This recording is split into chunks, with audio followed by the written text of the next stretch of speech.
Civilização ocidental, civilização ocidental, civilização.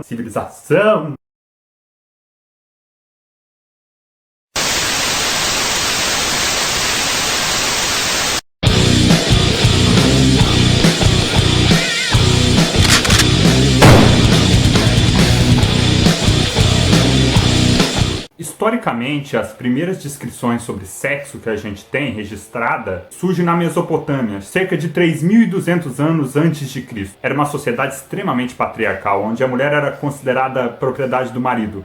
O adultério era crime, mas apenas para a mulher. O homem poderia trair a mulher tranquilamente, sem precisar se esconder. Ele não tinha vergonha nenhuma disso, não era considerado errado naquela sociedade. Já os egípcios apareceram há cerca de 5.000 anos.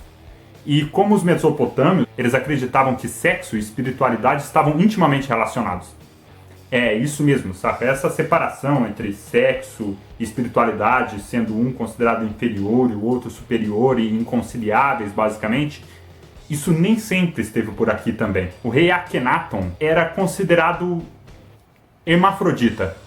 Crentes, calma, respira, sim. Tipo, um rei, um faraó, um rei, hermafrodita. E a sua família era conhecida por ter relações sexuais bastante incomuns, saca? Irmãos com irmãos, ser primo com primo, primo com tia, pai com mãe. Era um barato muito louco, saca? Tipo, quando os conservadores e os crentes os fundamentalistas religiosos dizem sobre a civilização ocidental. Começamos aí a um cara que foi um dos fundadores da civilização ocidental que, como conhecemos hoje, que eu acho que não é muito bem como esses conservadores acham que ele deveria ser. Já na Grécia clássica, nós temos uma sociedade bastante individualista, onde a liberdade era muito importante. O sexo não era visto com restrição nenhuma. Todo mundo fazia como queria, e basicamente não se tinha preconceitos contra formas de fazer sexo. Era mais ou menos como hoje, gosto por esportes. Alguém gosta de basquete, alguém gosta de futebol, e ninguém fica muito de mimimi por causa disso, entende? O modelo de amor romântico entre o homem e uma mulher, como que é o Malafaia, por exemplo, não era exatamente um modelo de casamento na Grécia Clássica. Até porque a mulher era vista de uma forma muito ruim na Grécia Clássica. Tipo, ela era vista como menos que um animal, muitas vezes. E, na verdade, os casamentos na Grécia, então, eram baseados em acordos econômicos, para garantir a herança, por exemplo. As mulheres gregas eram de 10 a 30 anos mais novas do que seus maridos. As mulheres eram para o trabalho da casa. Na verdade, muitos escritores, eu vou entrar disso mais à frente, muitos pensadores, consideravam que o verdadeiro amor só poderia ocorrer entre homens e homens. É isso mesmo. A mulher era para o trabalho da casa. Havia nas casas gregas, na Grécia clássica, não confundir com a helenística, um tipo de salão de festa chamado andron. Nesse andron, o marido organizava orgias com mulheres, homens, seja o que for. E nem fazia questão de esconder também, tipo como na Mesopotâmia, tipo, estava dentro de casa, era uma parte da casa destinada para isso, fazia parte da cultura. Entre as garotas festeiras que participavam dessas orgias nos androns estavam as hetairas. Nós temos aí uma situação bastante complicada e engraçada. Os homens poderiam fazer sexo fora de casa sem problema, e as mulheres não. É aí então que muitos acreditam que surgiram os vibradores. Platão, no seu diálogo O Banquete, trata do tema amor. E a maneira como os personagens que Platão coloca no banquete tratam o amor deixariam de cabelo em pé muitos evangélicos. Pausanias diz que havia uma diferença entre amor celestial e amor popular.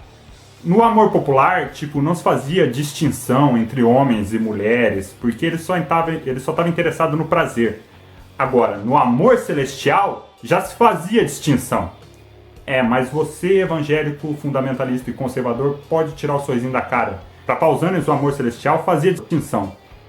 Mas eram as mulheres que eram jogadas de escanteio. De acordo com ele, o amor celestial se dava unicamente entre um homem e outro homem. Phaedrus, no mesmo diálogo de Platão, diz que um exército formado apenas por homossexuais, apenas por homens que amavam outros homens, seria invencível.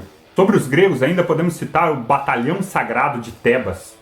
Ele era considerado invencível e era formado apenas por homens que amavam outros homens. Por quê? Acreditava-se que se um homem amava outro homem e os dois estavam no campo de batalha, ninguém ia desistir. Os dois iam preferir dar a vida do que desistir e deixar o amor dele morrer. Entende? O batalhão sagrado de Tebas só foi derrotado pelo exército de Alexandre o Grande. E adivinhem vocês, Alexandre também gostava de garotos, saca? Tipo, meninos e meninas, legião urbana, Alexandre também. Foi uma batalha de viado. Dois fodões viadões, gays, e que construíram a civilização ocidental, como querem os conservadores, lutando entre si. Mas na Grécia helenística, com o controle de Alexandre o Grande, as coisas começam a mudar um pouco. A nudez masculina, que era privilegiada na Grécia clássica, na helenística começa a dar lugar à nudez feminina, como o ideal de beleza. Enfraquece-se as relações homossexuais e se fortalece as relações heterossexuais. Mas não como os crentes acham, pelo motivo que provavelmente eles achariam. Na verdade é porque nessa época começa-se a considerar a mulher agora como alguém humano. Então começa a se dar mais valor à relação entre um homem e uma mulher. Com as guerras púnicas em cerca de 264 a.C., os romanos começam a expandir o seu império, a dominar quase toda a Europa e o norte da África. Os romanos herdaram muitas coisas dos gregos, inclusive o seu comportamento sexual mais liberal. Embora no começo da República houvesse resistência à herança grega, que era considerada justamente efeminada, a filosofia, os relacionamentos entre homens, o amor pela arte, os romanos eram um povo mais guerreiro. Houve uma certa resistência no começo. Podemos ver aqui o deus Príapo. Esse é um deus da fertilidade, do sexo.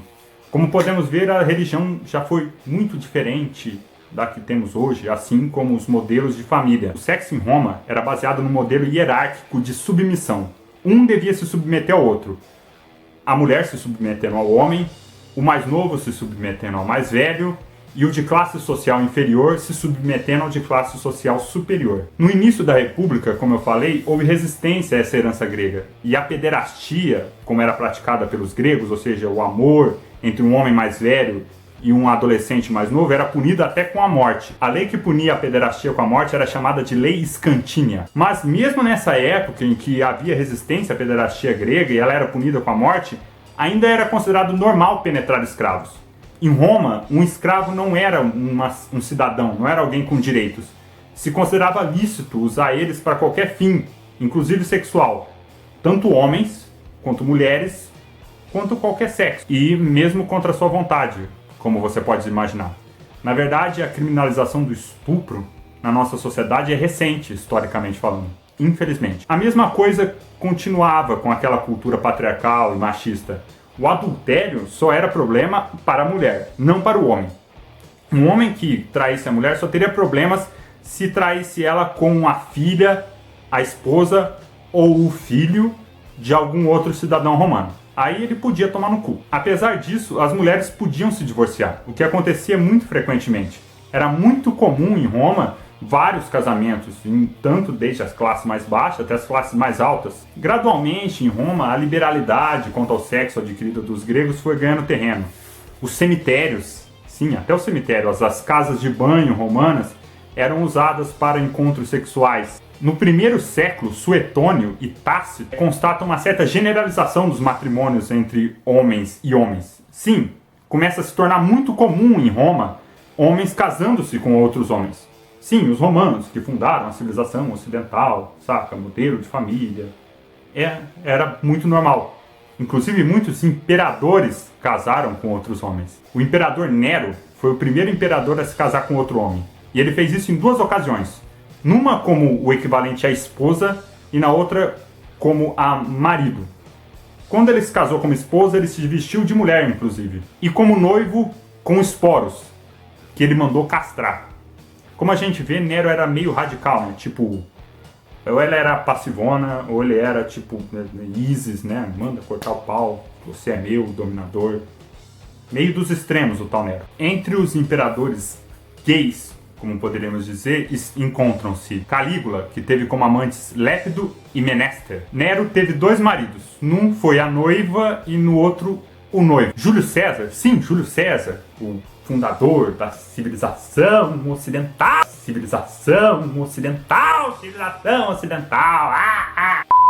Foi amante de Nicomênides, rei da Bitínia. Inclusive os inimigos políticos de Júlio César costumavam usar isso contra ele, chamando ele de rainha da Bitínia. O imperador Adriano se apaixonou por Antínoo e ficou com ele até a morte dele. Depois da morte de Antínoo, Adriano ergueu templos para o seu amante, em cidades como Atenas, por exemplo, e inclusive fundou uma cidade com o seu nome, a cidade de Antinópolis. Eu acho que assim pronuncia. Antinópolis. Foda-se. Heliogábalo casou 2 vezes, e nas 2 vezes vestido de mulher, realçando assim a sua função passiva no casamento. Imperador romano, de guerras, domínio, mundo, civilização ocidental. Passivona, mano. Passivona. Vai passar carro essa hora, nessa desgraça, de madrugada vai passar carro. É impressionante. Marco Aurélio teve 3 mulheres e vários maridos, como Hierócles. Na verdade, alguns historiadores chegam a afirmar que, não casando, alguns casaram, outros não, mas dos 12 imperadores romanos, apenas um, Cláudio, nunca se relacionou com homem, tinha um gosto exclusivo por mulheres. Só um dos fundadores da civilização ocidental, fundadores da família tradicional, essas coisas, só umzinho. Isso mesmo. Em 27 a.C., o imperador Augusto toma o poder. E ele resolveu fazer uma certa moralização no Império Romano, porque achou que estava tudo oba-oba demais e usou isso como estratégia política de poder. Ele tornou o adultério crime, por exemplo. A partir de agora não poderia. Tinha um problema de reprodução. Os romanos estavam se separando muito, não estavam se casando e não estavam tendo filhos. E ele achou que isso poderia levar à ruína ao Império Romano. Mas Júlia, a filha de Augusto, era conhecida por ter várias relações extraconjugais. As pessoas ficavam se perguntando, admiradas como os filhos dela se pareciam tanto com o pai. Adivinha qual a explicação que ela deu? Ela disse que nunca punha um passageiro para dentro sem estar com carga completa. É uma analogia naval sobre navios, querendo dizer que ela só fazia sexo com outras pessoas quando estava grávida. Embora desde o Egito Antigo haja métodos contraceptivos. Não são os comunistas que inventaram isso, saca?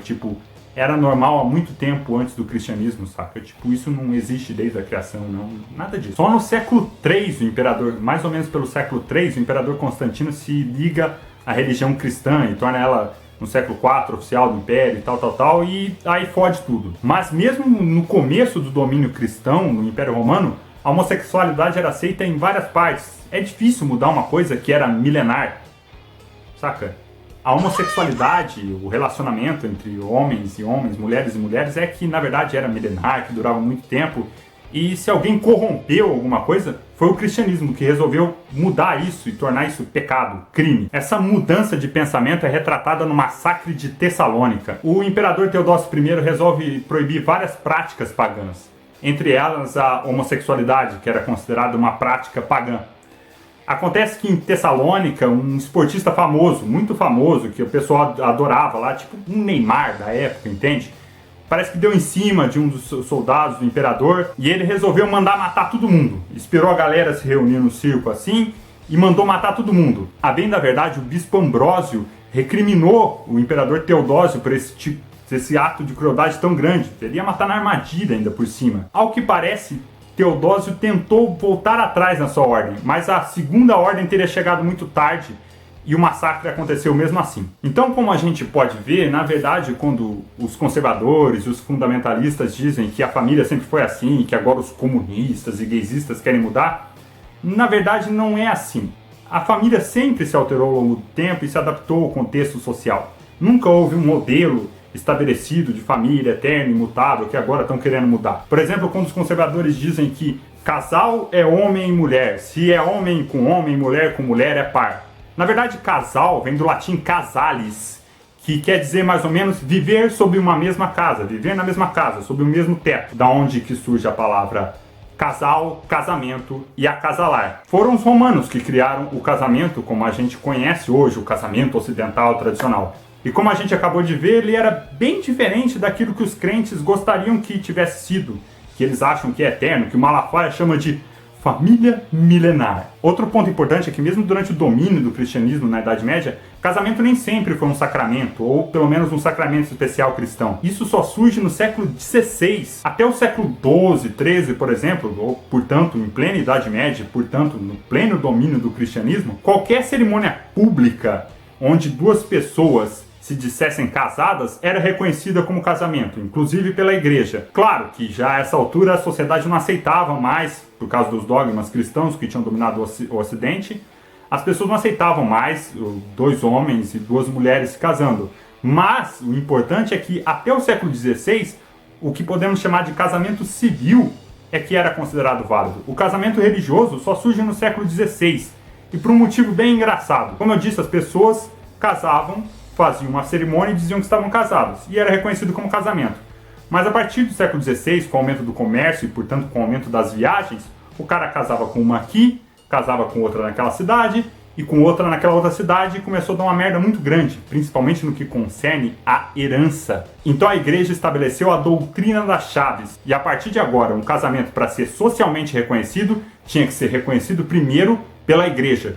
Mas nem sempre foi assim. Calvino e Lutero, com a sua sola scriptura, tipo, dizendo que o que valia era o que estava ali na letra, que não tinha que ter interpretação da tradição nem nada, chegam a questionar se o casamento era mesmo um sacramento. Essa é para vocês, evangélicos. Na verdade, eles levam a Bíblia literalmente. E eles só consideram válido o que está na Bíblia. E, biblicamente, só 2 sacramentos são instituídos: o batismo e a Eucaristia. Foi a tradição católica que instituiu o casamento como um sacramento supostamente instituído por Deus.